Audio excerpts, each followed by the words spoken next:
Muito bom ter cada um de vocês aqui. E lembrar que Deus tem nos dado a oportunidade de ter esse tempo de crescimento, esse tempo de reflexão, esse tempo de dedicação à nossa família.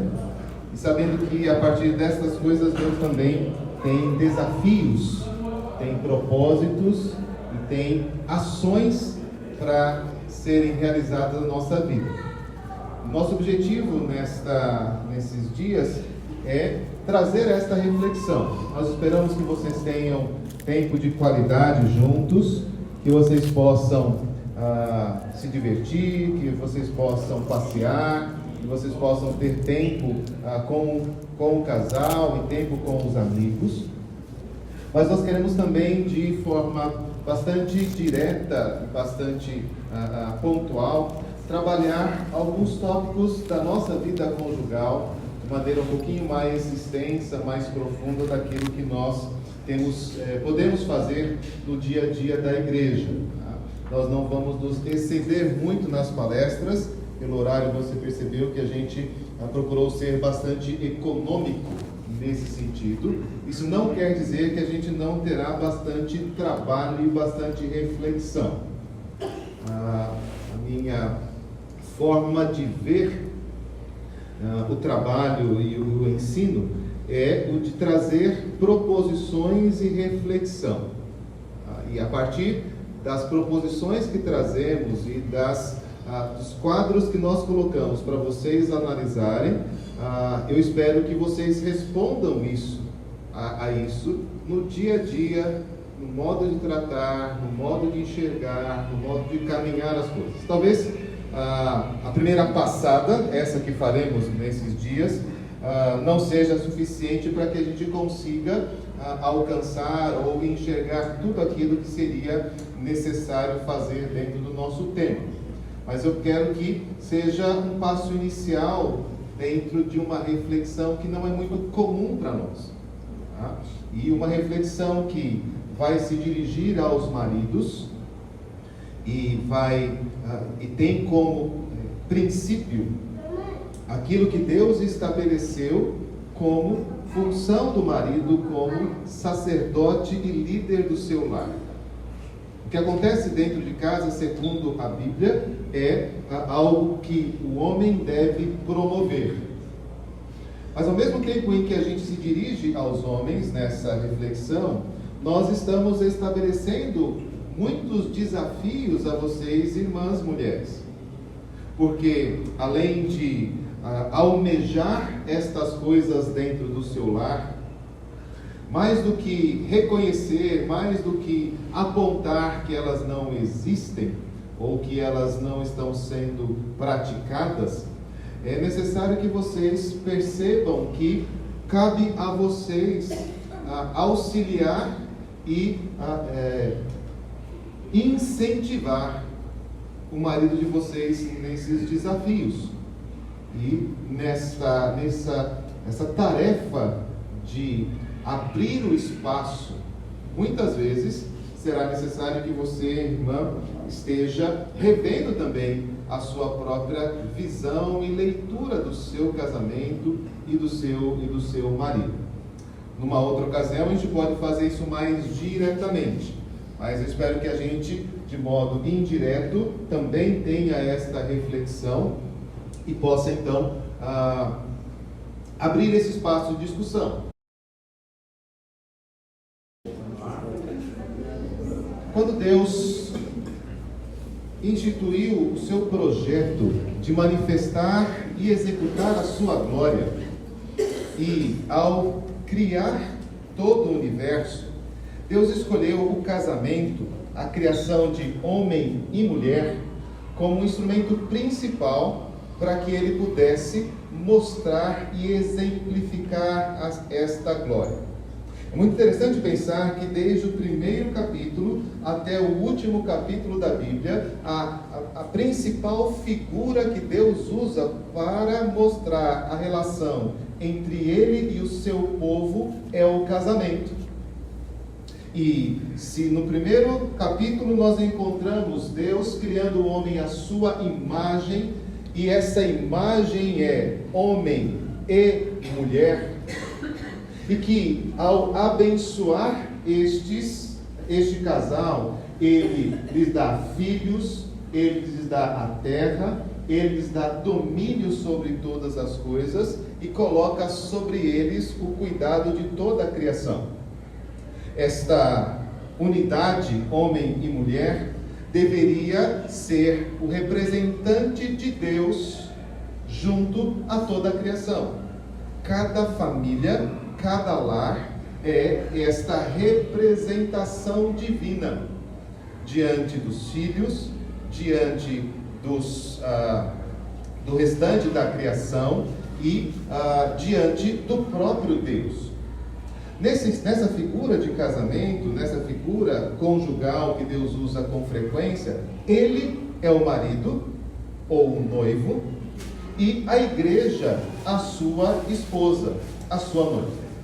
E esta relação é importante nós guardarmos porque ambos são imagem e semelhança de Deus, mas Deus se identifica, Deus se exemplifica na pessoa do marido, na pessoa do noivo.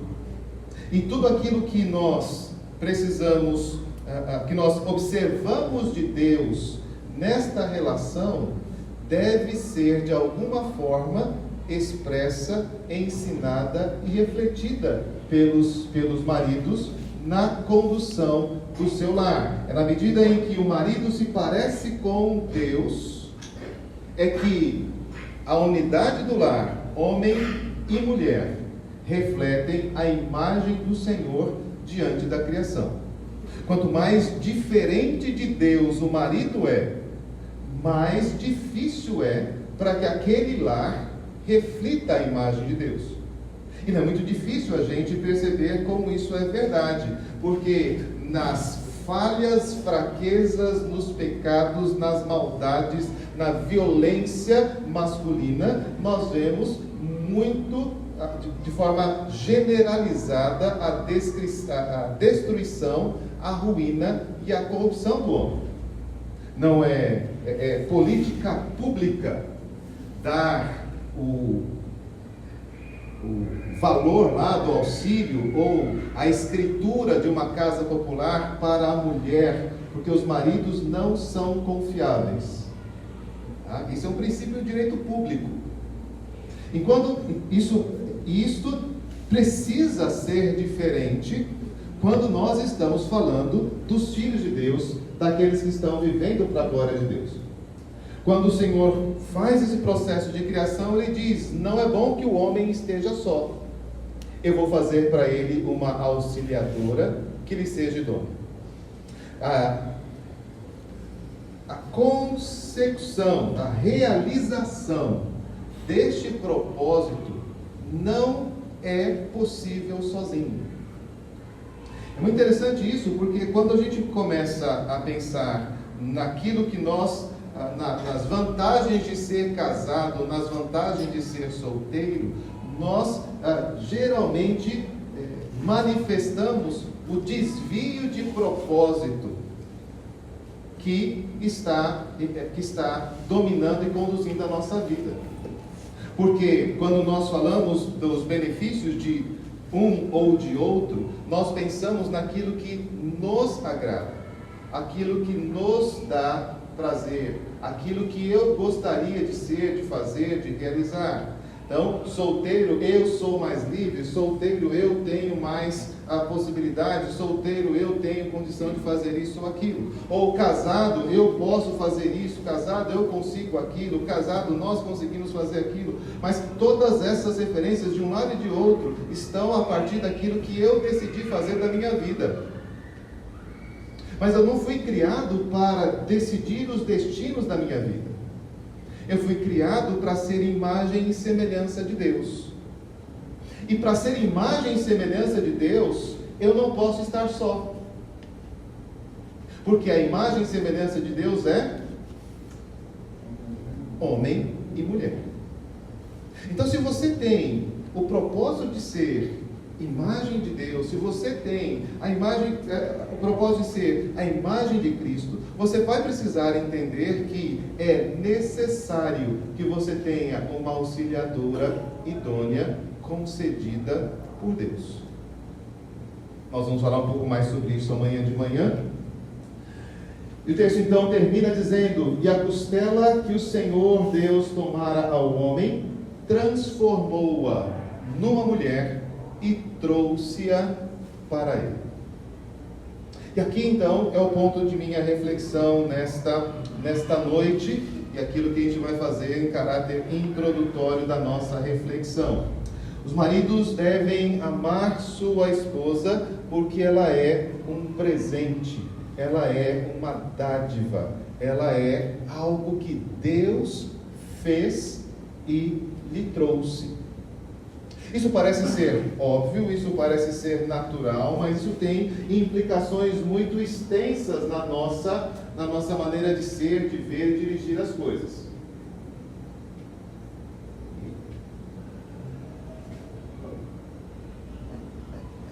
Provérbios vai dizer que aquele que acha uma esposa, acha o bem e alcançou a benevolência do Senhor. Ou seja, o ato de casar-se, do qual todos nós aqui, adultos, passamos, não foi um ato de escolha, não foi um ato de maturidade, não foi um ato de sorte, foi um ato de benevolência, um ato de vontade bondosa de Deus para com a sua vida. Quando eu me relaciono com a minha esposa, em primeiro lugar eu tenho que lembrar isto: Deus deu esta mulher para mim. E nesta relação nós encontramos muitas coisas que podemos receber por nós mesmos. O texto diz que a casa, os bens, vêm como herança dos pais, mas vem do Senhor a esposa prudente. Ah, mas pastora, minha esposa não é prudente. Calma aí, vamos chegar nessa parte. Certo? Essa aí é a virada que o Douglas falou, né? Certo? Tem os momentos que a gente fez a pegadinha, certo? Vem do Senhor a esposa prudente. Então, se nós encontramos um Deus que ao ver o homem só, diz: isso não é bom, eu vou fazer uma auxiliadora para ele que seja adequada. Provérbios retoma essa ideia e diz: você pode conquistar muitas coisas pelos seus pais, sua criação, o seu dia a dia, mas uma esposa prudente é algo que Deus lhe concede, é algo que Deus lhe dá. Quando o servo de Abraão foi buscar uma esposa para Isaac, ele tinha um compromisso de não tomar nenhuma das esposas ali de Canaã, mas voltar na terra de Abraão e encontrar ali uma esposa. Ele, ao chegar na região de Harã, ele faz uma oração, pedindo que o anjo do Senhor vá adiante dele naquela tarefa. Aquela tarefa era uma tarefa divina, e a oração dele é: dá-me, pois, que a moça a quem eu disser, inclina o cântaro para que eu beba, e ela responder, bebe, e darei ainda de beber aos teus camelos, seja a que designaste para o teu servo Isaque, e nisso verei que usaste de bondade para com o meu Senhor. Por que eu devo amar a minha esposa? O texto bíblico diz que a minha esposa é um ato de bondade de Deus para comigo. E para alguns maridos é bondade mesmo.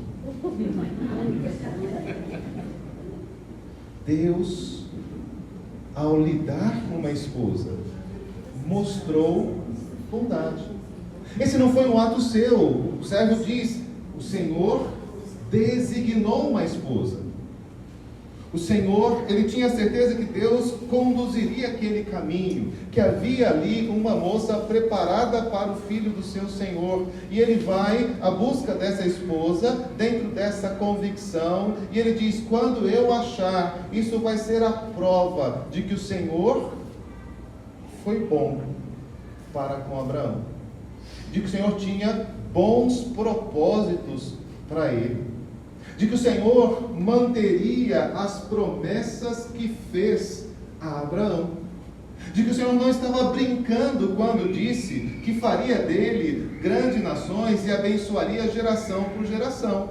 Para que isso pudesse acontecer, Abraão não podia estar só. Para que isso pudesse acontecer, Isaque não podia estar só.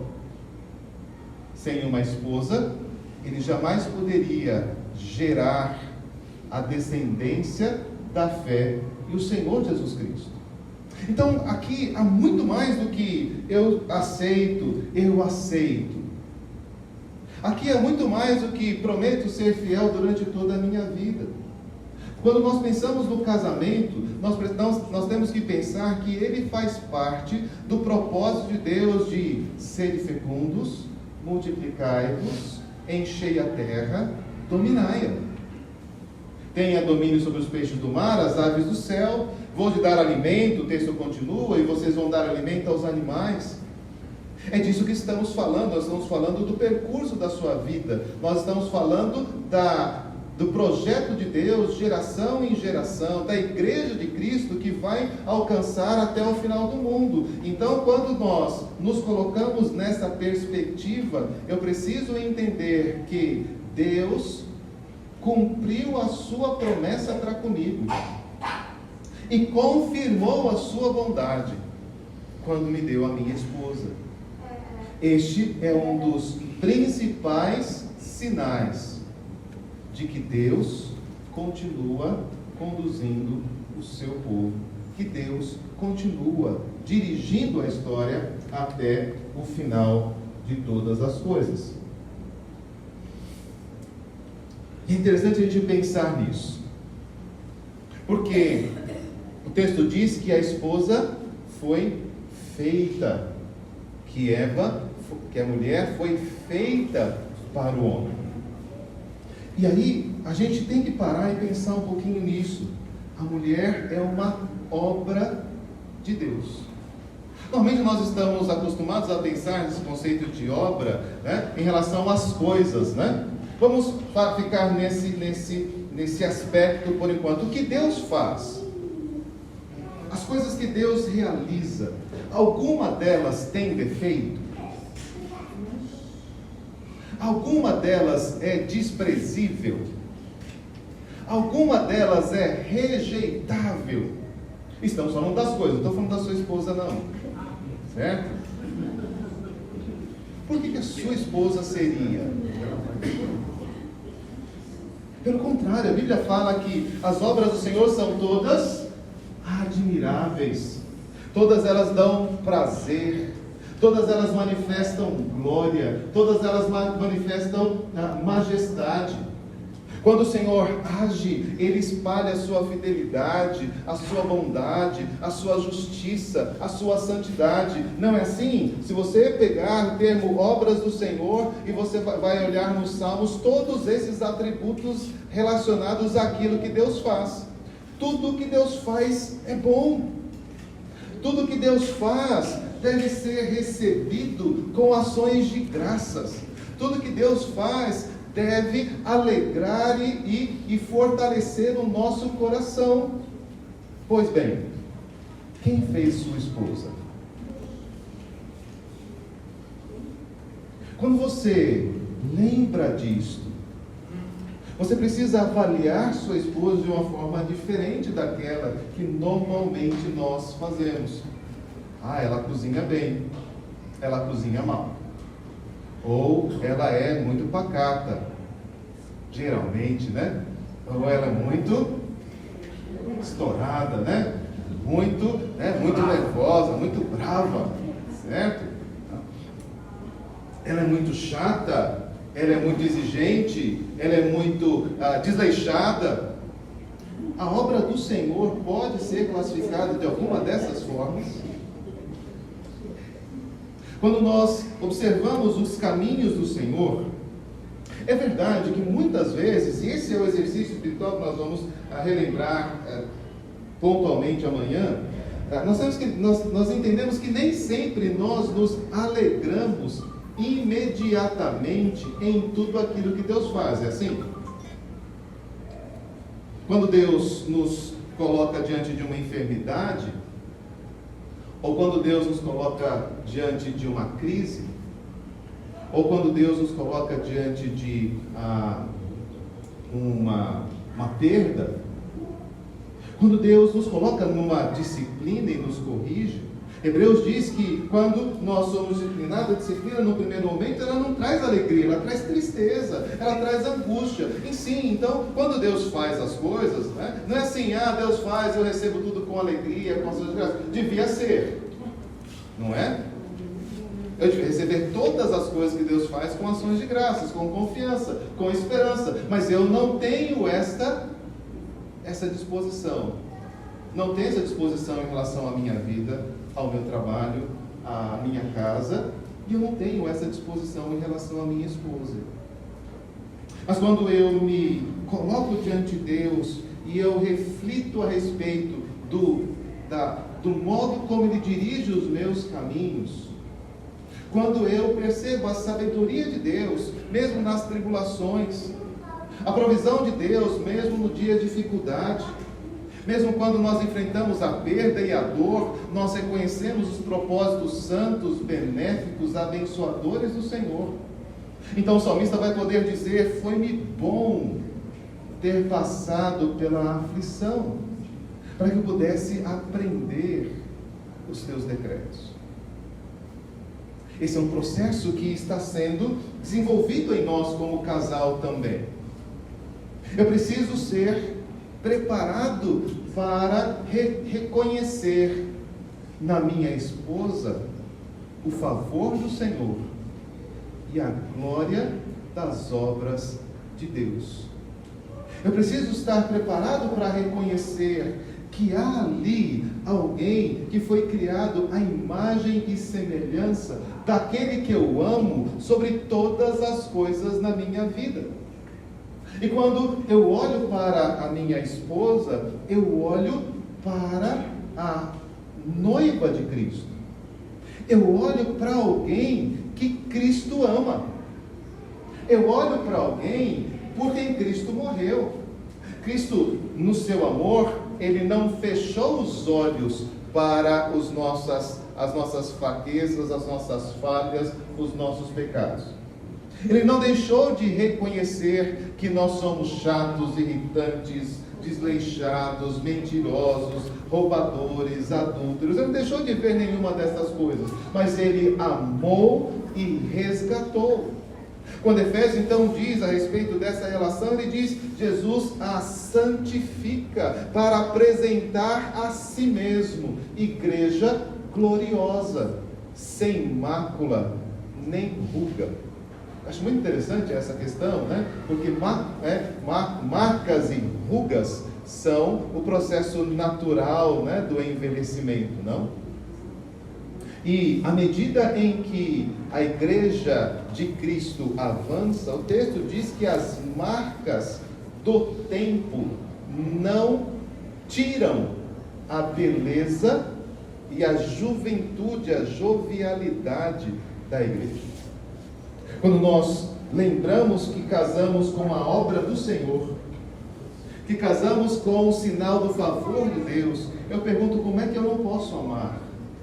Como eu não posso amar aquela que em Cristo ama? Como eu posso não amar aquela que Cristo fez para a sua glória? Como eu posso não amar aquela que o Senhor Jesus vai receber um dia e dizer assim: esta não tem mácula, esta não tem ruga, esta não tem imperfeição nenhuma? Quando Tiago faz essa relação entre os irmãos, ele diz assim: por que você julga o seu irmão? Você se coloca no lugar do juiz. Quando Deus te fez benevolência, quando Deus mostrou favor a você, dando-lhe a esposa, como é que você pode dizer, depois de alguns anos, como é que eu fui casar com esta mulher? Como é que eu posso dizer, depois de alguns anos, você só atrapalha a minha vida? Porque eu não estou enxergando bem a realidade das coisas. Não é uma questão de um elogio vazio, não é uma questão de um elogio genérico. Nós estamos falando de uma realidade espiritual da qual nenhum de nós pode fugir. Sua esposa foi criada à imagem e semelhança de Deus. E se você não ama aquela que é a imagem e semelhança de Deus, como é que você diz que ama ao que a fez? Pelo contrário, você deve ter muitas queixas em relação a ele. Você deve ter muitas reclamações. Ele deve ser uma pessoa que te detesta muito. Deve ser alguém que te atrapalha e quer ver o seu mal. Mas isso não parece a fala de um cristão. Quando aquele servo de Abraão chega e reconhece uma mulher que vem e faz aquele gesto, olha a descrição que o texto traz para nós. A moça era muito formosa de aparência e virgem, a qual nenhum homem havia possuído. Ela desceu à fonte, encheu o seu cântaro e subiu. A leitura final, o resultado final, a avaliação do servo de Abraão é que aquela moça não era a que apareceu ou a que sobrou para mim. Ela era formosa, muito linda. E esta beleza nós precisamos reconhecer. Parte do amor é saber que nossa esposa, ela recebeu essa luz, esta graça, essa formosura que vem do Senhor, externa e interna. Nós precisamos reconhecer que o Senhor nos deu uma esposa bela e formosa, porque Ele fez isso com Jacó, com Isaac, Ele fez isso com Jacó também. Raquel era formosa de porte e de semblante. E o Senhor vem fazendo isso com cada um de nós. Esposas belas, esposas que encheram os nossos olhos, esposas que atraíram e cativaram o nosso coração. O dia a dia, a luta, as dificuldades, as dores, a correria, as preocupações nos fazem perder de vista esta beleza. Nos fazem deixar de perceber que aquele cansaço, aquelas rugas, aquelas marcas são o trabalho que ela desenvolveu para te abençoar e abençoar os seus filhos. Esta é a maior beleza das nossas esposas, porque aquela mulher, Rebeca, ela se dispôs, como o servo de Abraão pediu, não apenas a dar a ele de beber, mas ela também se dispôs a dar água aos camelos daquele viajante. Era uma mulher bondosa, era uma mulher generosa, era uma mulher que expressava a graça superabundante de Jesus Cristo. E esta a mulher que o Senhor nos deu. O pecado nos faz afastar e dizer, foi ela que me enganou. Mas a graça de Deus nos faz perceber, Deus a fez. Ela é osso dos meus ossos, ela é carne da minha carne. Ela vai ter o meu nome, porque ela de mim foi tomada. E nós vamos formar juntos uma única e uma só carne. Amar a esposa, então, em primeiro lugar, e isso eu quero que a gente perceba no dia de hoje, um ato de louvor a Deus. O desafio de amar a esposa, em primeiro lugar, hoje para nós, a nossa reflexão de hoje é este: você ama a Deus, louva a Deus, se admira das obras de Deus? Quem é o Deus que lhe deu este casamento? Quem é o Deus que lhe deu este lar? Quem é o Deus que lhe deu este companheiro? Você pode louvar a Deus pela sua esposa, porque isto é necessário. Ou você reconhece que Deus, esse louvor devido ao Senhor, ou você se coloca em rebelião contra Ele, criticando aquilo que Ele ama, dizendo como Satanás que Jó adora a Deus em vão, e de que ele de fato não tem fidelidade ao Senhor. Você é aquele que está buscando reprovar aquilo que Deus aprovou no sangue do seu Filho Jesus Cristo. Por isso, quando eu amo a minha esposa, quando eu reconheço nela o favor do Senhor, quando eu reconheço nela a obra de Deus, eu estou louvando a Deus, porque Ele é o Criador e Ele é aquele que trouxe a esposa para mim.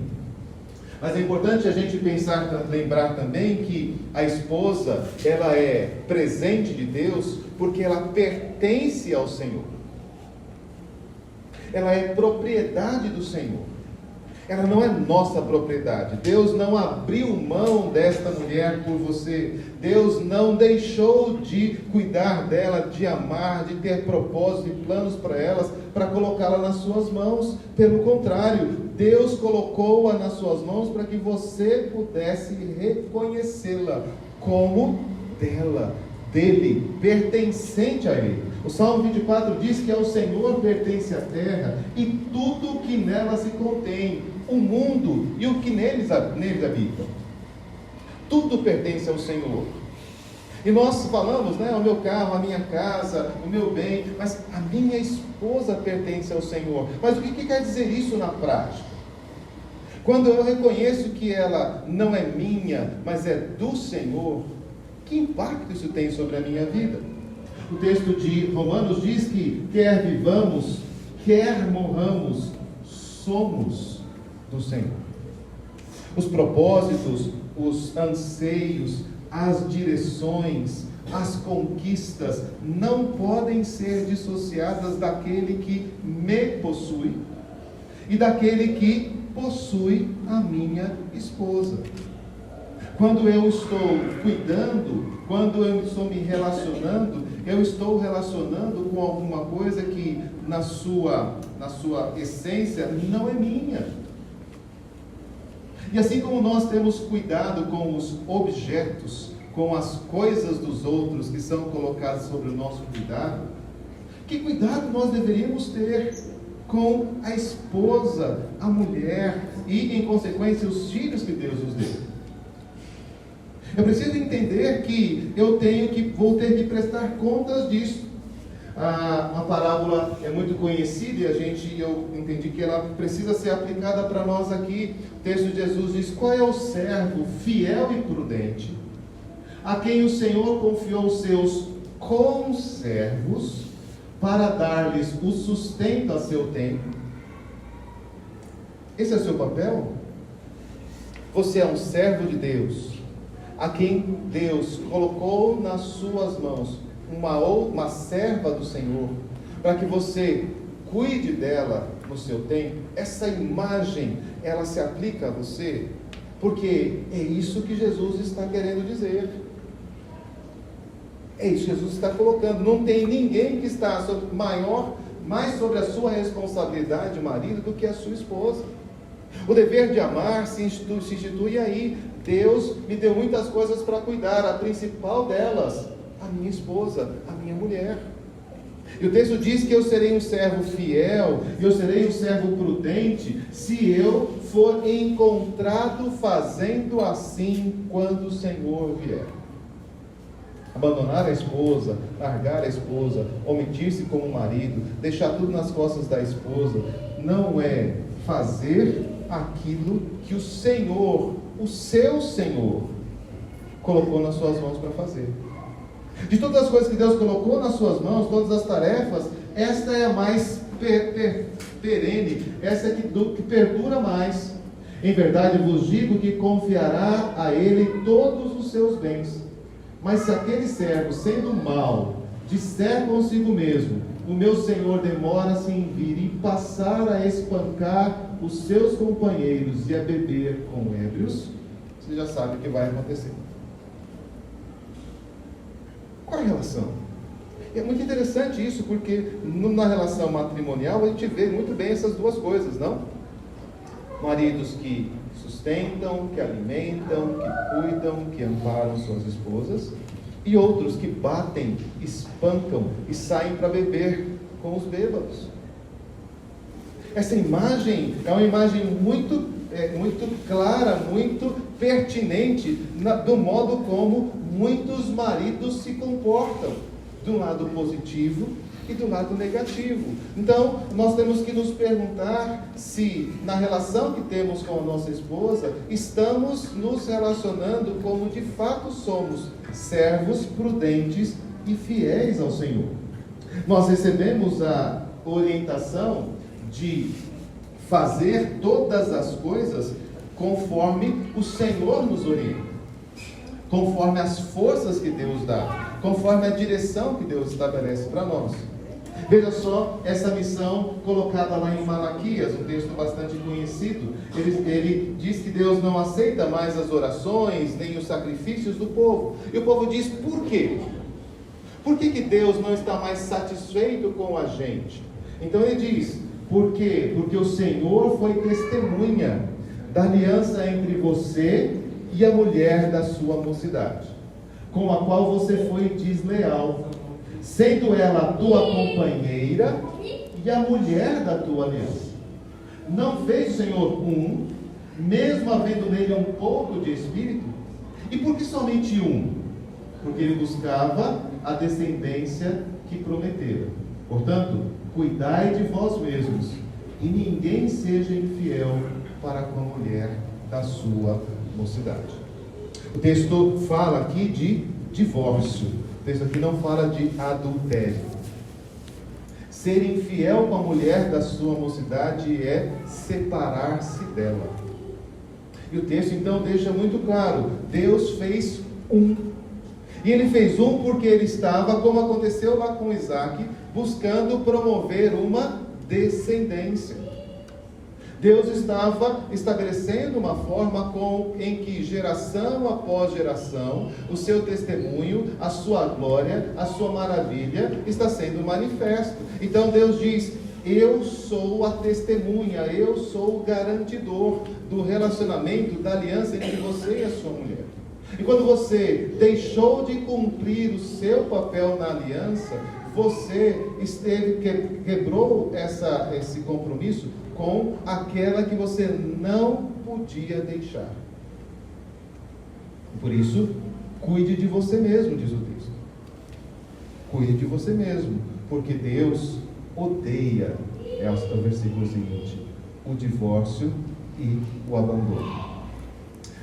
Independentemente do aspecto formal, né, papel, né, estamos separados ou não, quando uma mulher está desamparada do seu marido, quando uma mulher não pode contar com o seu marido, quando uma mulher não pode confiar no seu marido, Deus está sendo desonrado. Deus está sendo deixado de lado. O texto bíblico lá de Eclesiastes diz: tudo quanto tiver a mão para fazer, faze-o conforme as tuas forças, porque no além para onde tu vais não há obra, nem projetos, nem conhecimento, nem sabedoria alguma. Edificar o seu lar, conduzir a sua família, sustentar a sua casa é uma das coisas que Deus deu para você fazer? Cuidar, amar, amparar, socorrer, instruir, aconselhar, Conduzir a sua esposa é uma das coisas que Deus lhe deu para fazer. Então, faça. O tempo de fazer é este, a hora de fazer é esta. Então, eu preciso entender que quando eu amo a minha esposa, eu estou servindo a Deus. Esse é o meu ponto inicial. Porque meu maior e o maior principal compromisso, a única coisa para o qual eu fui efetivamente, ou todos nós fomos efetivamente criados, foi para amar a Deus, louvando-o e servir a Deus, cuidando das coisas que Ele fez. E é por isso que Ele fez todas as coisas belas, todas as coisas cheias de graça, todas as coisas cheias de cores, todas as coisas de modo variado, que agradam a uns e agradam a outros, e nós encontramos essa mesma experiência dentro da nossa casa, do nosso lar. A pergunta é: por que eu não posso? Por que eu não devo? Por que eu não consigo amar a Deus por aquilo que Ele fez por mim na vida da minha esposa? Qual é a gratidão que você tem? Qual é o empenho que você tem para com esta mulher que está ao seu lado? Quando nós amamos a nossa esposa, acima de tudo, nós participamos do projeto de Deus. Quando nós não percebemos, no meio daquilo que o pecado corrompeu, no meio daquilo que foi estragado pelas nossas fraquezas, a beleza da imagem de Deus na vida da nossa esposa, nós perdemos a visão de Deus, porque Ele se manifesta nas coisas que estão ao nosso redor. E quando nós deixamos de cuidar, e quando nós abandonamos, seja fiel, seja formal, seja socialmente, seja sentimentalmente, nós estamos deixando com que a obra do Senhor se interrompa e fracasse. Isso não é amor nem à esposa, isso muito menos é amor a Deus. Mas se a sua vida for diferente, e se você consegue relacionar todas essas coisas com esta mulher que está ao seu lado, então eu espero que você seja alguém que diz: eu te amo. Deus foi benevolente comigo. Deus mostrou toda a sua bondade para mim. E o que Ele fez foi admirável, belo, santo, perfeito. E independentemente se essa beleza seja externa ou interna, e o passar do tempo vá alterando esses valores, os nossos olhos estão sempre cheios desta gratidão a Deus e desse desejo de poder cuidar bem daquilo que Deus colocou para nós. Vamos orar? Senhor, nos ajuda nesta caminhada. Nós somos criados à Tua imagem e semelhança. E nos distraímos, ó Deus, com tantas outras imagens, com tantos outros valores, com tantos outros propósitos. Ajuda-nos, ó Deus, a ver o Senhor.